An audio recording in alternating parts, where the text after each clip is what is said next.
Eşq olsun Nərmin xanım. Dirşəhlə gözlərinə qurban olduğum, ürəyimi kaman eylər, saz eylər. Məni cavanlığa bir də qaytarar, qış ömrümü bahar eylər, yaz eylər.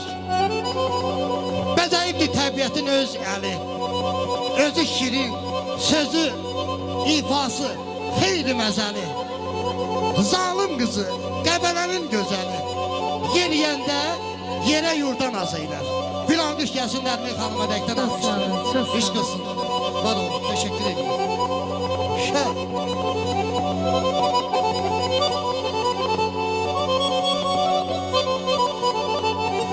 Sağ ol Sənətkar, var olun.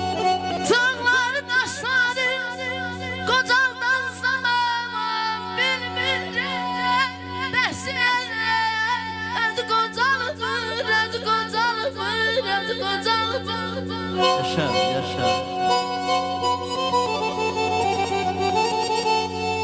Hayallar kabımı dağıdım benim gözümün önünde kocalın anam, kocalın anam, kocalın anam.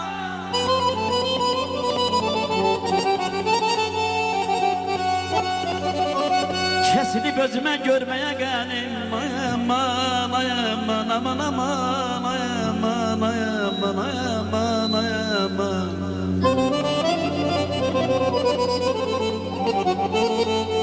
Kesilip özüme görmeye gelim, gözümün önünde kocalın anam, kocalın anam, kocalın anam, kocalın anam. Laylası taylar şirin dilimde, laylası tağlayır şirin dilimde. Okuyup şad olurum ben bugün de, ele benim bu yazı günümde, ele benim bu yazı günümde. Bir layla çal ömrüme canana, canana, cananama.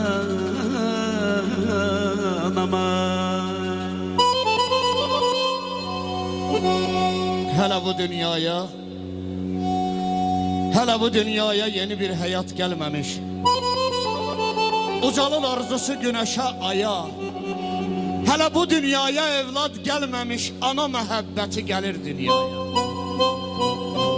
Ay ana, daddım yavan çörek aş ellerinden, elim üzülmesin kaş ellerinden, senin göy damarlı daş ellerinden eğilip öpməyim ucalttı beni ana.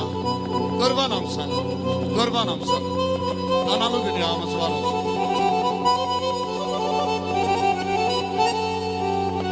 Bəxtiyar düşünək bizlərdən var.